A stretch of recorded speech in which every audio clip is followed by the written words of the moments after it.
নমস্কার। গল্পসঙ্গীর গল্পের আসরে আপনাদের স্বাগত জানাই। আজ আপনাদের পড়ে শোনাব মণিলাল গঙ্গোপাধ্যায়ের লেখা গল্প প্রিয়তমার পত্র।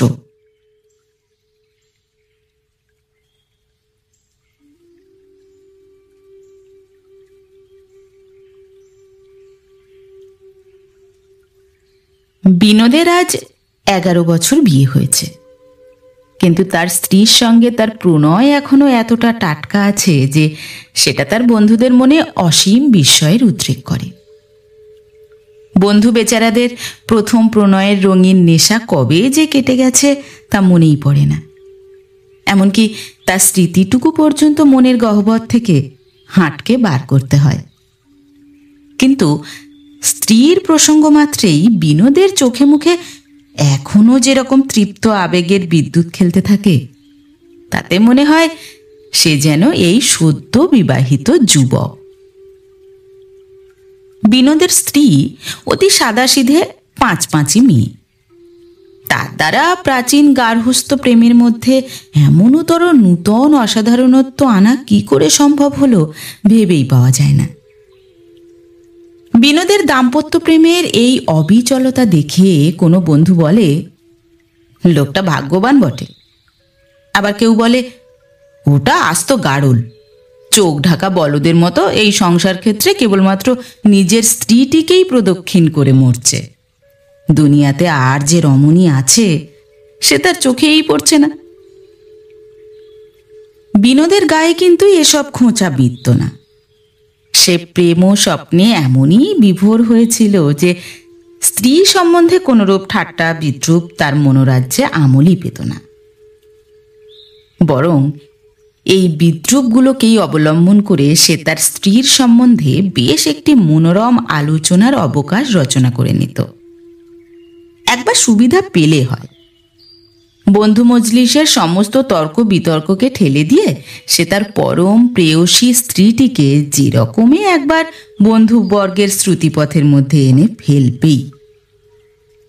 11 বছর ঘর করা গৃহিণী দুদিনের জন্য বাপের বাড়ি গেলে তার বিরহে রচিত কবিতা, গান ও প্রণয় লিপির খসড়া বিনোদের বন্ধুমহলের হাতে হাত যে ঘুরতে থাকে, এখন সেগুলো যেন বিনোদের আবেগ কম্পিত কণ্ঠে সেই সভায় বারংবার পঠিত হয়। সে কথা এখন আর সাক্ষী ডেকে প্রমাণ করবার দরকার হয় না। অর্থাৎ বিনোদের পত্নীনিষ্ঠতা প্রায় সর্বজন বিদিত। কিন্তু চিরদিন সমান যায় না।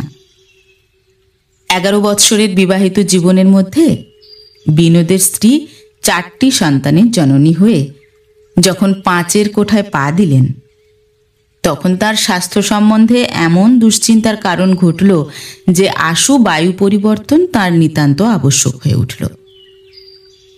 অনেক বিচার আলোচনার পর দার্জিলিং পাহাড়ে যাওয়াই স্থির হল। ডাক্তার বললেন, বিনোদ সঙ্গে না গেলেই ভালো হয়। কিন্তু কার্যত তা সম্ভব হল না, কারণ বিনোদ স্পষ্টই বললে সে স্ত্রীকে ছেড়ে এতদিন একলা কিছুতেই থাকতে পারবে না।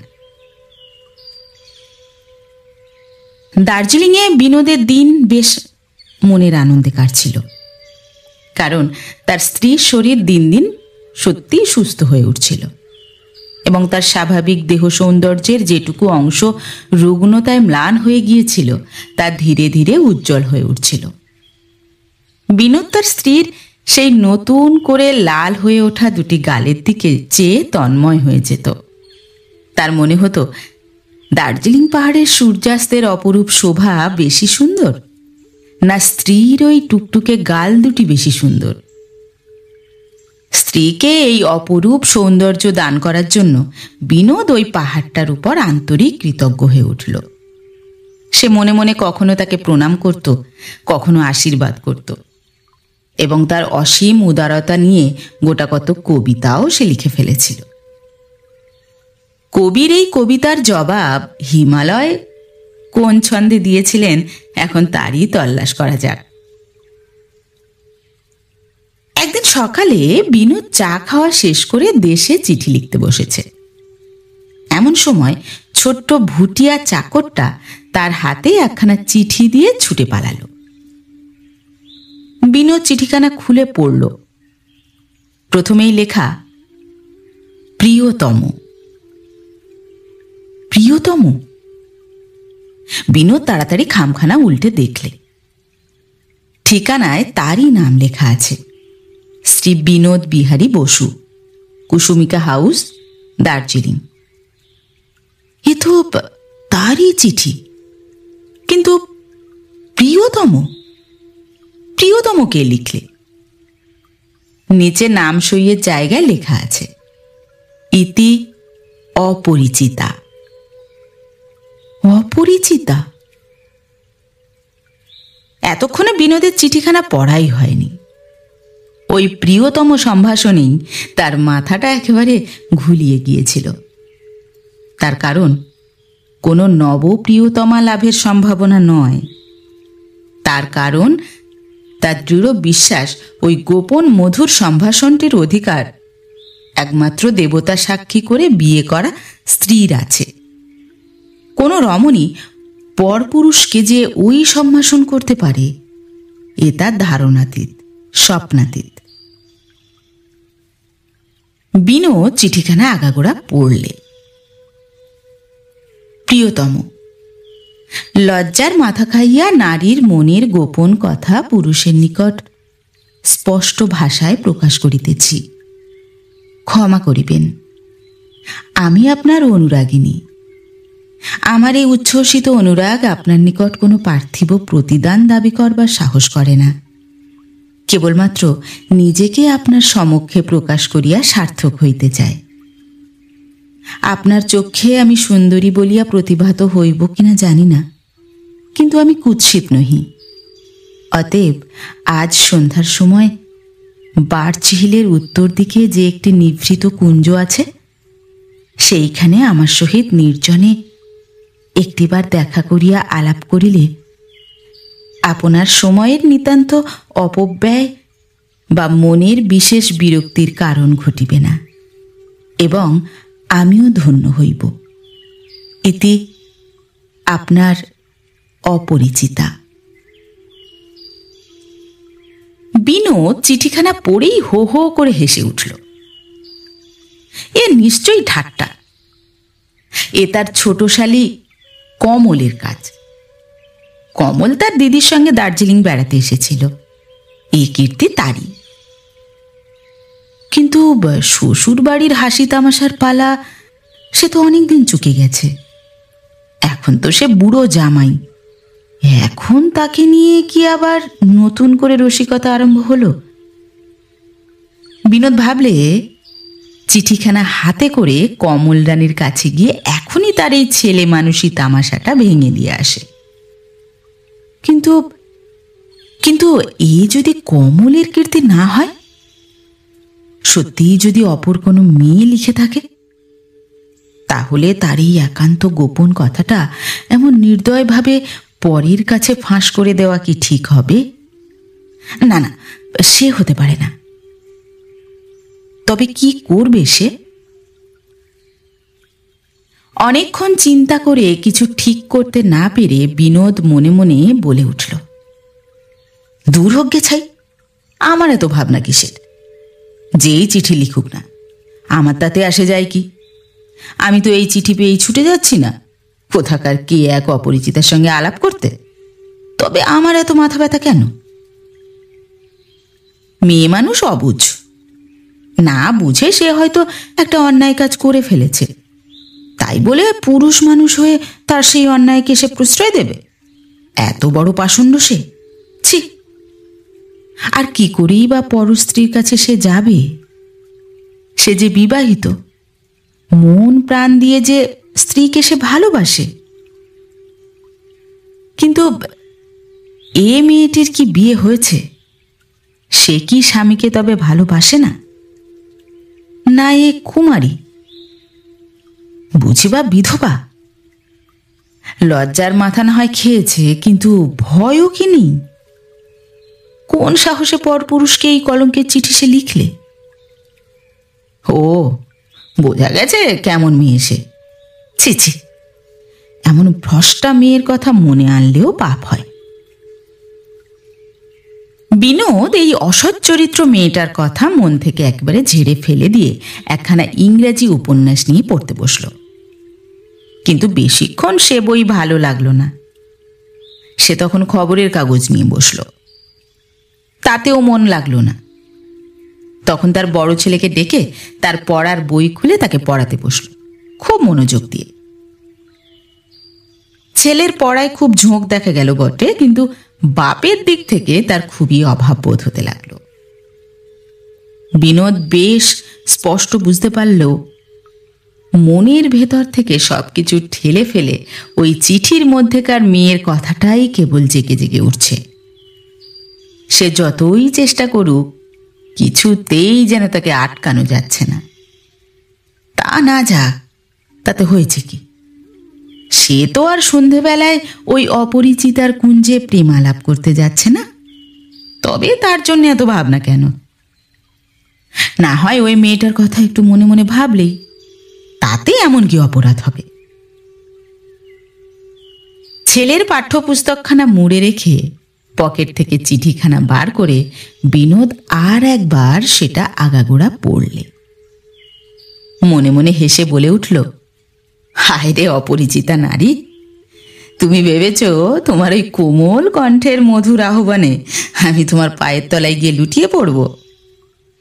কিন্তু তুমি যদি জানতে রমণী, আমি একমাত্র আমার স্ত্রীকেই চিনি এবং ভালোবাসতে একমাত্র তাঁকেই জানি, তাহলে এ দুঃসাহস তোমার হতো না। বলতে বলতে বিনোদ রান্নাঘরের দিকে এগিয়ে গেল, যেখানে তার স্ত্রী বসে বসে কড়াইশুঁটির কচুরি ভাজছিল। আগুনের তাপে বিনোদের স্ত্রীর রাঙা মুখখানি আরো রাঙা হয়ে উঠেছিল। বিনোদ তার সেই সুন্দর রাঙা মুখখানিতে ধীরে ধীরে একটি চুমু খেয়ে চলে গেল। আজ স্নানের পর আয়নার সামনে দাঁড়িয়ে মাথা আঁচড়াতে আঁচড়াতে বিনোদের হঠাৎ মনে হলো সে নিজেকে যতটা বুড়ো মনে করে ততটা বুড়ো সে তো নয়। এখনো তার দেহে দিব্য যৌবনশ্রী আছে এবং সে দেখতে এমনই বা কি মন্দ, বরং আর 5 জনের চেয়ে একটু ভালোই দেখতে। কিন্তু এই কথাটা এতদিন পরে আজ হঠাৎ মনে হলো কেন? ভাবতে গিয়ে বিনোদের মনের সামনে 11 বছর আগেকার নববিবাহিত স্ত্রীর মন ভোলাবার ছেলে মানুষই ব্যস্ততার একটা ছবি জেগে উঠল। তাড়াতাড়ি সেটাকে চাপা দিয়ে সে স্ত্রীকে ডেকে বললে, কি গো, এখনো ভাত দিলে না যে? যেন এতক্ষণ ধরে যে প্রসাধনটা চলছিল সেটা ওই তাড়াতাড়ি ভাত খেতে বসবার জন্যই। স্ত্রী বললে, দাঁড়াও, রান্নাঘরে গিয়ে দেখে আসি, দেরি হচ্ছে কেন? বিনোদ ব্যগ্রকণ্ঠে বলে উঠল, না না, তুমি বসো আমার কাছটিতে। বলে স্ত্রীর হাতখানি ধরে বুলিয়ে বুলিয়ে পরখ করতে লাগলো দার্জিলিং এসে সে কতটুকু মোটা হয়েছে। আহারের পর বিশ্রামের সময় বিনোদের হঠাৎ একেবারে ধাঁধা লাগলো। চিঠিখানা আমাকেই লেখা তো? ঠিক দেখেছি তো? ভুল হয়নি তো? ভুল হয়েছে কিনা পরীক্ষা করবার জন্যে চিঠিখানা বার করে আবার একবার সে পড়লে, না, ঠিকই আছে, তাকেই লেখা বটে। কিন্তু ভারী রহস্য তো, কে এ চিঠি লিখলে? চুপ করে বসে তাই ভাবতে ভাবতে বিনোদের মনে হতে লাগলো সে চিঠিখানি যেন না চেনা, না জানা, না দেখা কার একটি মধুর কোমল পরশ তার সর্বাঙ্গে বুলিয়ে দিচ্ছে। ধরাও যায় না, ছোঁয়াও যায় না, অথচ যেন একটি আবেশ মাখা সুখ ভরা আলিঙ্গন তাকে ধীরে ধীরে আকর্ষণ করেছে। কি সুখস্পর্শের শিহরণ সেই আলিঙ্গনে! বিনোদ মন্ত্রমুগ্ধের মতো সেই আলিঙ্গনের মধ্যে বাঁধা পড়তে পড়তে হঠাৎ চমকে উঠে চেয়ার ছেড়ে দাঁড়িয়ে পড়ল। তারপর ব্যস্তভাবে ঘরের মধ্যে পায়চারি করতে লাগলো। তার স্ত্রী পাশে বসে কার্পেট বুনছিল। সে স্বামীর দিকে চোখ তুলে বললে, কি গো, কি হয়েছে তোমার? অমন করছো কেন? বিনোদ স্ত্রীর দিকে ফ্যাল ফ্যাল করে চেয়ে বললে, কই কিছু তো হয়নি, কিছু তো করিনি বলে সে আবার ধূপ করে বসে পড়ল। বিনোদের স্ত্রী একবার বক্র দৃষ্টিতে স্বামীর দিকে চেয়ে কার্পেটের দিকে মন দিলে। আবার ঘুরে ফিরে সেই চিঠির কথা, সেই অপরিচিতার কথাই বিনোদের মনে আসতে লাগলো। কি জানি কেন কেবলই কৌতূহল হতে লাগলো, কে এই মেয়েটি? সে যেই হোক নিশ্চয়ই খুব রোমান্টিক, নইলে একবার মাত্র চোখের দেখাতেই ভালোবাসা। কিন্তু এই রোম্যান্টিক ভালোবাসা কেমন? সে কি বিনোদের জন্য সর্বস্ব ত্যাগ করে অকুলে ভেসে পড়েছে? তাই তো মনে হয়। আহা, বেচারা, মনে করলে মায়া করে। স্ত্রী তাকে ভালোবাসে খুবই, কিন্তু সে ভালোবাসা কি এই ভালোবাসার মতোই? স্ত্রীর ভালোবাসা সে পলে পলে দিনে দিনে বিকশিত হয়েছে, কিন্তু এই মেয়েটির ভালোবাসা যে বন্যার মতো, ঝড়ের মতো হঠাৎ ছুটে এসেছে। এ ভালোবাসার স্বাদ না জানি কেমন, না জানি তার কতখানি উন্মাদনা। কিন্তু হায় নারী, এ তোমার কি দুর্ভাগ্য, যাকে ইহজীবনে কখনো লাভ করতে পারবো না, সমস্ত হৃদয় মন তার কাছেই বিনা বিনিময়ে বিকিয়ে দিলে। বিনোদের সমস্ত হৃদয়টা এই অপরিচিতা অভাগিনী নারীর প্রতি সমবেদনায় ভরে উঠল। কেবলই মনে হতে লাগলো, যদি কোনো উপায় থাকতো তাহলে একে একটু সান্ত্বনা দিয়ে আসতুম। কিন্তু কে এই নারী? আমার চক্ষুপথে সে কি কোনোদিন পড়েনি? সে কি কেবল অলক্ষ্যে থেকে আমাকেই দেখেছে? আমি তাকে কোনোদিন দেখিনি।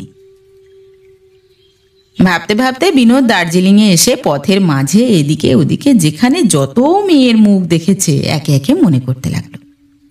পরে পরে কত মেয়ের কত রকমের মুখই মনে পড়ল।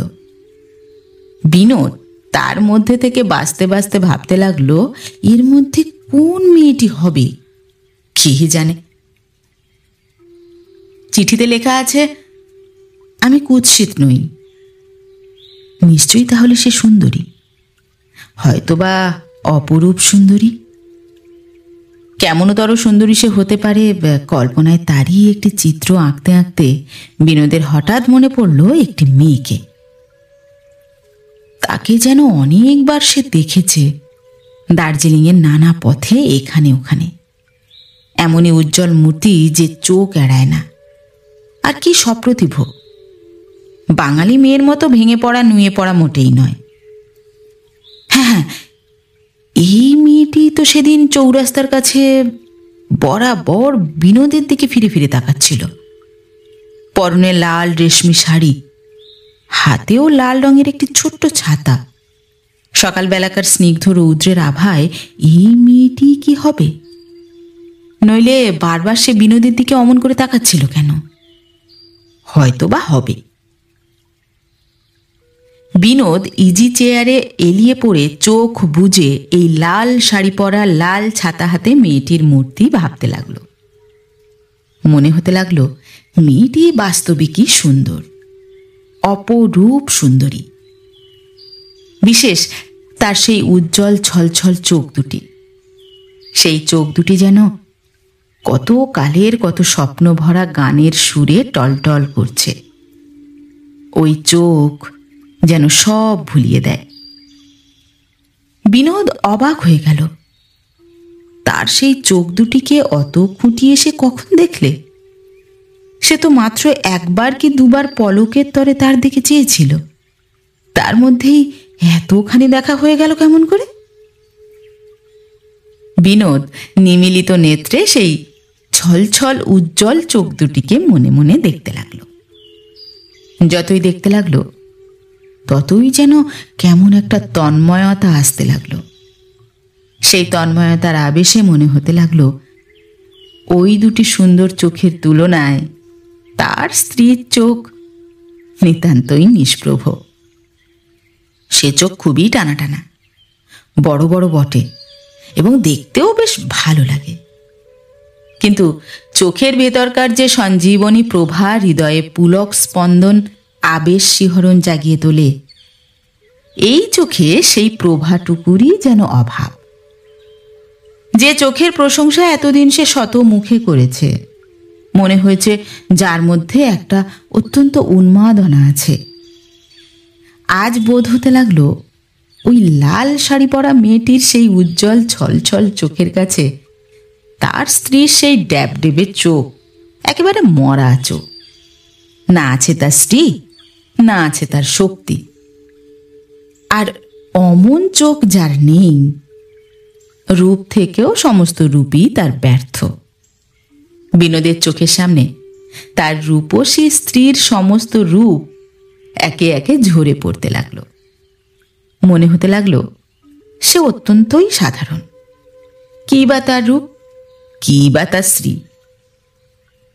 ওই মেয়েটির তুলনায় কুৎসিতই বলা চলে। হ্যাঁ, অত্যন্ত কুৎসিত।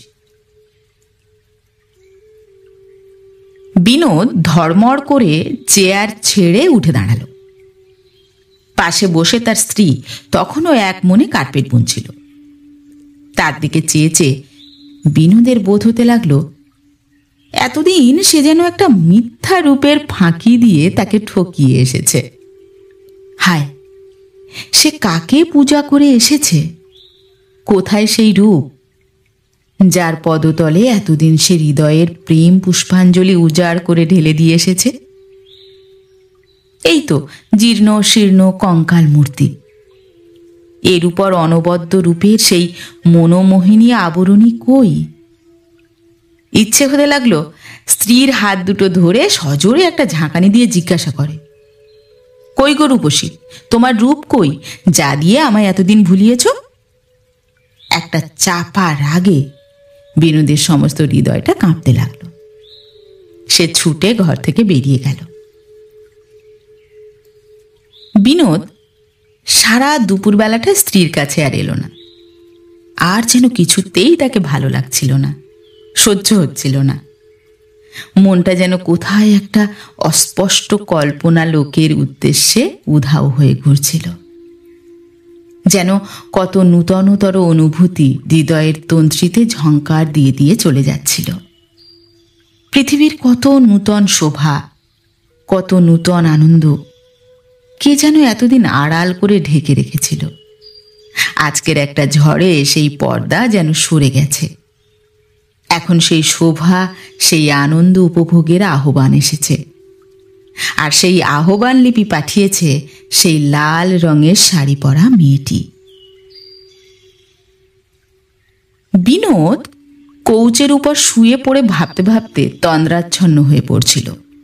আর সেই তন্দ্রার ঘোরে বারবার চোখের সামনে সোনালি মেঘের মতো ভেসে আসছিল সেই লাল শাড়ি পরা মেয়েটি, যে আজ সন্ধ্যাবেলা বার্চ হিলের নির্জন কুঞ্জটিতে এসে তার সমস্ত আশা ব্যর্থতার বর্ষণে ঝরিয়ে দিয়ে নিঃশেষ হয়ে যাবে। না জানি সে কত আশা করিয়ে আসবে, আর কতখানি ব্যথা নিয়েই ফিরে যাবে। কথাগুলো মনে করতে করতে বিনোদের বুকের ভেতরটা আকুল হয়ে উঠল। মেয়েটি যতক্ষণ না জানার মধ্যে ছিল ততক্ষণ সে মাত্র একটা কৌতূহল ছিল, কিন্তু যখন সে মনের মধ্যে একটি অখণ্ড রূপ নিয়ে প্রকাশিত হলো, তখন সে হৃদয়ের নানা অনুভূতির মধ্যে পুঞ্জীভূত হয়ে উঠল। সে তখন দুর্দমনীয় হতে লাগল, এবং সঙ্গে সঙ্গে বিনোদের মনও এ সম্বন্ধে সম্পূর্ণ নিঃসংশয় হয়ে উঠল যে এই নারীর আকুল আহ্বান প্রত্যাখ্যান করে তার কাছে না যাওয়াটা নিতান্তই নির্দয়তা হবে। সে যেন চোখের সামনে দেখতে পেলে সেই লাল শাড়ি পরা মেয়েটি তার সেই ছলছল উজ্জ্বল চোখ দুটি তুলে কি কাতর মিনতিই না জানাচ্ছে। বিনোদ সেই চোখের পানে চেয়ে মনে মনে বলে উঠল, ওগো নারী, তোমার আহ্বান আমি প্রত্যাখ্যান করতে পারবো না। পারবো না। সে আহ্বান আমি শিরোধার্য করে নিলুম। তুমি শান্ত হও। বিকেলবেলা চায়ের সময় বিনোদের মনে আর কিছুমাত্র দ্বিধা রইল না। সন্ধ্যাবেলা বার চিহিলে যাওয়া তখন একেবারে স্থির। এই যাওয়ার মধ্যে একটা অত্যন্ত অন্যায় আছে বলে যে খোঁচাটা সকালবেলা মনের মধ্যে কেবলই বিঁধছিল, দিন শেষের সঙ্গে সঙ্গে ক্রমেই সেটা ভোঁতা হয়ে আসতে লাগল। বরং ভিতরে ভিতরে আজকের সন্ধ্যায় এই অভিসারের প্রতি একটা উৎসাহ দ্রুত গতিতে প্রবল হয়ে উঠছিল। একটা কেমনতর অজানা আশা আকাঙ্ক্ষা আশঙ্কা মনটাকে দোলার পর দোলা দিতে লাগলো এবং সন্ধ্যার আগমন প্রতীক্ষায় মনটা উন্মনা হয়ে উঠল। বিনোদের সেই সদা শান্ত মুখের উপর নূতনতর চাঞ্চল্য দেখে তার স্ত্রী প্রশ্ন করল, হ্যাঁ গা, আজ অমন করছো কেন? তোমার কি হয়েছে? স্ত্রীর এই প্রশ্ন বিনোদের মোটেই ভালো লাগলো না, কারণ এর সত্য জবাব যা তার স্ত্রীর কাছে দেওয়া যায় না। সে বিরক্ত হয়ে বললে, কি আবার হবে, আমার মাথা ধরেছে। স্ত্রী বললে, যাও তাহলে একটু খোলা হাওয়ায় বেরিয়ে এসো। বিনোদ একটু উসখুস করে গম্ভীরভাবে বলে উঠল, তুমি যাবে না? স্ত্রী বললে, না। বিনোদের বুক থেকে যেন একটা পাথরের বোঝা নেমে গেল। প্রতিদিন বৈকালিক ভ্রমণের সময় স্ত্রী তার সঙ্গে যায়।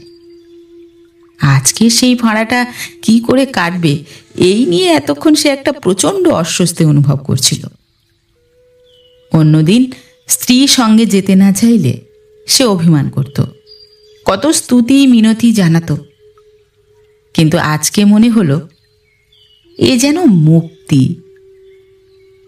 বিনোদ তাড়াতাড়ি কাপড় বদলাতে চলে গেল এবং প্রসাধনটা বেশ একটু ঘটা করেই সমাধা করলে। অনেকক্ষণ একা এদিক ওদিক ঘুরে ঠিক সন্ধ্যার সময় বিনোদ বার চেহিলের সেই নির্জন কুঞ্জটির কাছটিতে চুপি চুপি এসে হাজির হলো। বায়ুবিহারীর দল তখন শীতের ভয়ে বাড়ির পথে ফিরে চলেছে। পাহাড়টা ক্রমেই জনশূন্য হয়ে এলো। বিনোদ নিশ্চিন্ত হলো বটে, কিন্তু তার বুকের ভিতরটা কেমন ঢিপ ঢিপ করতে লাগলো সেই কুঞ্জের মধ্যে প্রবেশ করতে। বাইরে থেকে কুঞ্জের ভেতরটা দেখা যায় না, কাজেই মেয়েটি ইতিমধ্যে সেখানে এসে বসেছে কিনা ঠিক বোঝা যাচ্ছিল না। কুঞ্জের মধ্যে গিয়ে কি দেখবে, কাকে দেখবে এবং কেমন ভাবেই বা দেখবে, তারই একটা চিত্র অনুমান করতে করতে বিনোদ মন্থর গতিতে অগ্রসর হতে লাগল। একটু অগ্রসর হতেই একটা মানুষের অস্পষ্ট চেহারা একটা ঘন গাছের পাশে সরে গেল বলে মনে হলো। বিনোদের বুকটা কেঁপে উঠতেই সে হঠাৎ দাঁড়িয়ে পড়ল। তারপর একটু বল সংগ্রহ করে এগিয়ে গিয়ে যে মূর্তি দেখলে তা সেই লাল রঙের শাড়ি পরা তন্নি মেয়েটির মূর্তি নয়, একটি বলিষ্ঠ যুবকের। মহিম, তুই এখানে কি করছিস রে? বলে বিনোদ চেঁচিয়ে উঠল। মহিম আমতা আমতা করে বলতে লাগলো, আগে আজ অনেকটা ঘুরেছি, তাই একটু জিরিয়ে নিচ্ছি।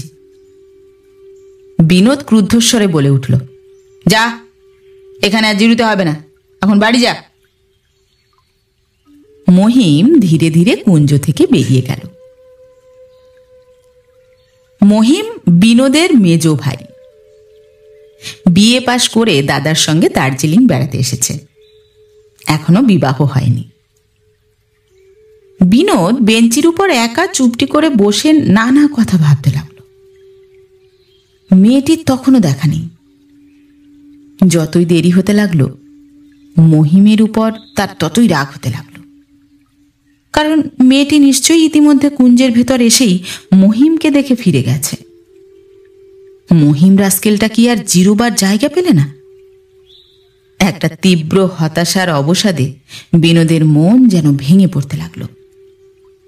আর সঙ্গে সঙ্গে মহিমের প্রতি একটা বিরক্তিতে তার সর্বাঙ্গ তিক্ত হয়ে উঠল। কিন্তু তবু সে চুপ করে বসে রইল। মনের ভেতর থেকে একটা ক্ষীণ আশা প্রলোভন দিতে লাগলো। সে আসবে, আবার ফিরে আসবে, একটু অপেক্ষা করো।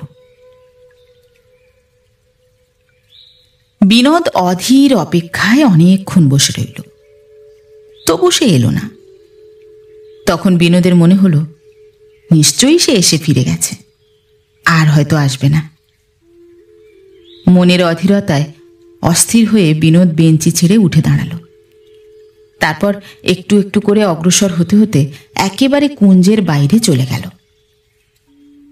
তখন মেঘের গায়ে সূর্যাস্তের রাঙা আভা দিকবিদিকে রঙের আগুন ধরিয়ে দিয়েছে। সেই লালিমার দিকে চেয়ে বিনোদের মনের মধ্যে ছবির মতো জাগতে লাগলো সেই লাল রঙের শাড়ি পরা সুন্দর মেয়েটি। সেও এমনই সুন্দর, এমনই মহান। হয়তোবা সেও তার জীবনের পরে এমনইতর একটি রক্তিম শোভা শুধু ক্ষণিকের তরেই বিস্তার করে দিয়েছে। ভাবতে ভাবতে বিনোদের বুকের ভেতরটা একটা অসীম বেদনায় অবসন্ন হয়ে আসতে লাগলো। হঠাৎ কুঞ্জের মধ্যে যেন কার কোমল পদধ্বনি শোনা গেল। বিনোদ উদ্গ্রীব হয়ে সেই শব্দে একটুখানি আশা উৎফুল্ল হৃদয়ে পুনরায় কুঞ্জের মধ্যে প্রবেশ করলে। দেখলে মহিম বেঞ্চির উপর পা ছড়িয়ে শুয়ে পড়ে আছে, মেঘমুক্ত নীল আকাশের দিকে চেয়ে, যেন কোন রঙিন স্বপ্নাবেশে একেবারে বিভোর। এত তন্ময় যে দাদা সেখানে উপস্থিত সে তার টেরই পেলে না। কিন্তু তার চোখে মুখে এ কিসের উজ্জ্বল উচ্ছ্বাস! মহিমের এমনতর চোখ মুখের ভাব বিনোদ জীবনে কখনো দেখেনি। সে অবাক হয়ে দেখতে লাগলো। তারপর হঠাৎ চমক ভেঙে যখন মনে হলো মহিম এখনো বাড়ি যায়নি, এই আশেপাশেই এতক্ষণ ছিল, তখন রাগে তার সর্বাঙ্গ জ্বলতে লাগলো। সে চেঁচিয়ে বলে উঠল, মহিম, এখনো বাড়ি যাসনি যে? মহিম দাদার গলা পেয়ে ধড়মড় করে উঠে বসল, ফ্যাল ফ্যাল চোখে চেয়ে রইল। কোনো কথাই তার মুখ দিয়ে বার হলো না। বিনোদ গলার স্বর আরো চড়িয়ে বলে উঠল, কি হয়েছে তোর? এখনো বাড়ি যাসনি কেন? ঠিক সেই মুহূর্তে, যে মুহূর্তে দাদার কথায় মহিম উঠে দাঁড়িয়েছে এবং বিনোদ তাকে আবার তিরস্কার করছে, ঠিক সেই মুহূর্তটিতে লাল শাড়ি পরা একটি মেয়ে আচমকা কুঞ্জের মধ্যে একটিবার প্রবেশ করেই তখন বেরিয়ে গেল। বিনোদ এবং মহিম দুজনেই স্তব্ধ হয়ে সেই দিকে চেয়ে রইল। বিনোদের ইচ্ছা হতে লাগলো এখনই ছুটে গিয়ে ওই লাল শাড়ি পরা মেয়েটির পায়ের উপর আছড়ে পড়ে। কিন্তু রাস্কেল মহিমটা যে সামনে দাঁড়িয়ে। বিনোদ দুঃখে রাগে মনে মনে ফুঁসতে লাগলো। কিন্তু উপায় কি? উপায় কি? কোনো উপায় নেই। বিনোদ রুদ্ধ আবেগে ক্রুদ্ধ দৃষ্টিতে মহিমের দিকে চেয়ে বলে উঠল, বেরিয়ে যায় এখান থেকে। মহিম মুখ নিচু করে ধীরে ধীরে চলে যেতে লাগলো। এতই ধীর গতিতে সেই যাওয়া যে মনে হলো যেন তার সমস্ত মন প্রাণ বুঝিয়ে এইখানেই সে ফেলে রেখে যাচ্ছে। বিনোদ হতাশ হয়ে আবার বেঞ্চিতে বসে পড়ল। তবে সত্যিই কি সে চলে গেল? হায় অদৃষ্ট! বিনোদ কুঞ্জের বাইরে গিয়ে যত দূর দৃষ্টি চলে এদিক ওদিক দেখতে লাগলো। পাহাড়ের গায়ে কোথাও সেই লাল শাড়ির লাল রঙের চিহ্ন মাত্র নেই। আকাশেও তখন লালের খেলা একেবারে শেষ হয়ে ধূসর বর্ণের জবনিকা পড়তে শুরু হয়েছে। বিনোদের মনে হতে লাগলো তাঁর হৃদয়ের উপর আজ সকালে যে লাল আভার স্পর্শটি এসে লেগেছিল, দিনান্তে তা সত্যিই মিলিয়ে গেল। অত্যন্ত অবসন্ন হৃদয়ে বিনোদ যখন বাড়ি ফিরে এলো, তখন কারোর সঙ্গে তার কথা কইবার ইচ্ছা হচ্ছিল না। মহিমের উপর রাগটা সে কিছুতেই ভুলতে পারছিল না। সে কেবলই একটা বিরক্তি ভরা দৃষ্টি দিয়ে তার ভাইকে বিদ্ধ করছিল। মহিমের মুখখানিও যেন অত্যন্ত বিশুদ্ধ মলিন দেখাচ্ছিল। রাত্রে দুই ভাইয়ে যখন পাশাপাশি খেতে বসলো, তখনও পর্যন্ত ভাইয়ে ভাইয়ের স্বাভাবিক হৃদ্যতা ফিরে আসেনি।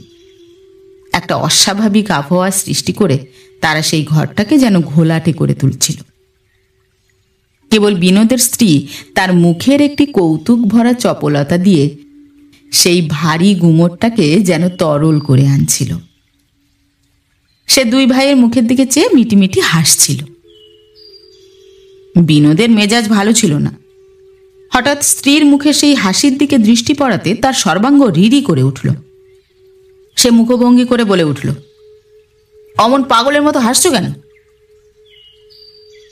বিনোদের স্ত্রী স্বামীর সেই অকারণ রাগের বিকৃত মুখভঙ্গি দেখে সর্বাঙ্গ কাঁপিয়ে খিলখিল করে হেসে উঠল। তারপর কোনো রকমে হাসি চেপে প্রশ্ন করলে, হ্যাঁ গা, শুনছ? আজ সকালে ভুটিয়া ছেলেটা যে চিঠিখানা এনে দিলে, সে কে লিখেছিল তোমায়? চিঠি? আজ সকালে? আমাকে? কই, কখন? কে লিখলে? কই, পাইনি তো। বিনোদ থতিয়ে গিয়ে আর যে কি বলবে কিছুই ঠিক করতে পারলে না। স্ত্রী গম্ভীরভাবে বললে, সন্ধ্যাবেলা বাড়ছিলে গিয়েছিলে? যাইনি। বলতে বলতে মহিমের চোখের উপর চোখ পড়তেই তার বাক্য একেবারে আড়ষ্ট হয়ে গেল। বিনোদের স্ত্রী আবার খিলখিল করে হেসে উঠল।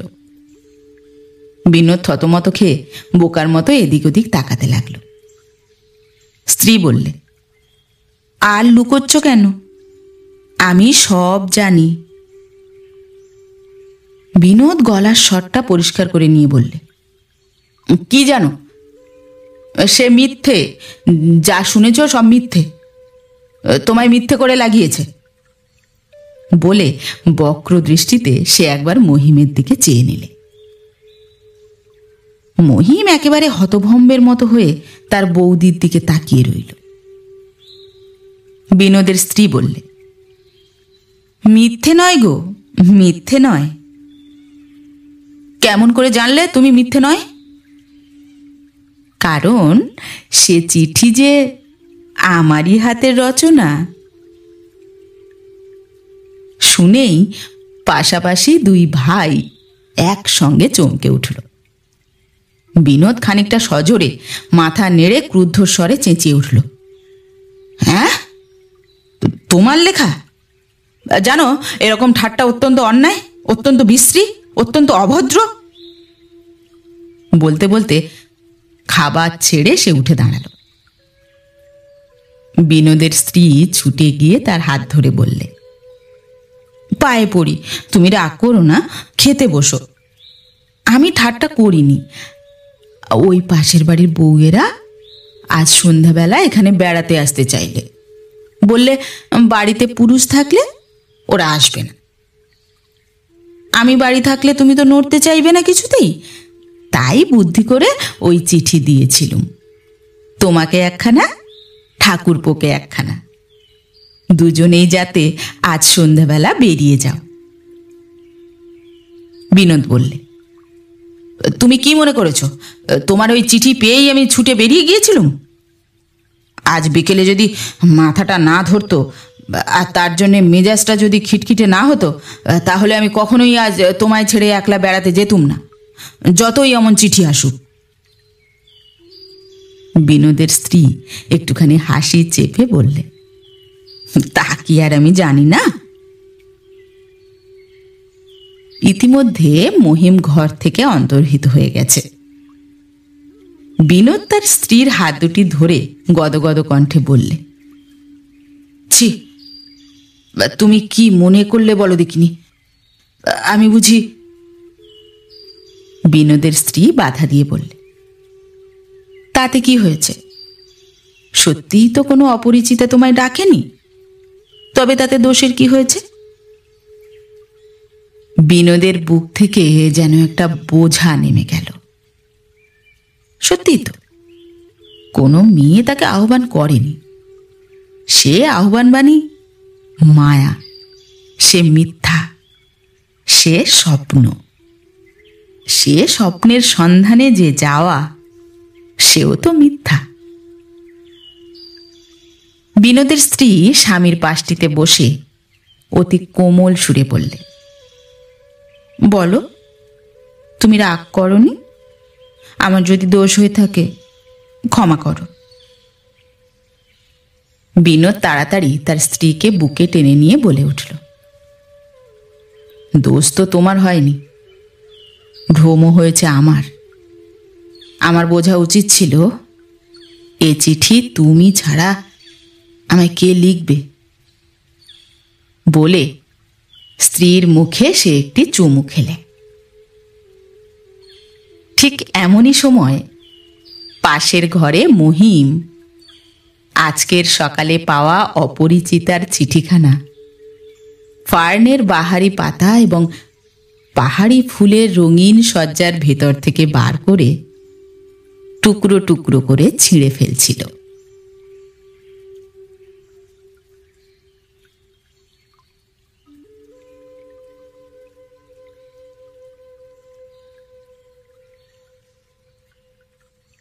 নমস্কার। নতুন একটি গল্প নিয়ে খুব শিগগির ফিরে আসছি। ততক্ষণ সবাই ভালো থাকবেন, সুস্থ থাকবেন। গল্প পাঠ কেমন লাগলো অবশ্যই কমেন্ট করে জানাবেন এবং ভিন্ন ভিন্ন স্বাদের অডিও স্টোরি শোনার জন্য অবশ্যই চ্যানেলটি সাবস্ক্রাইব করবেন। ধন্যবাদ।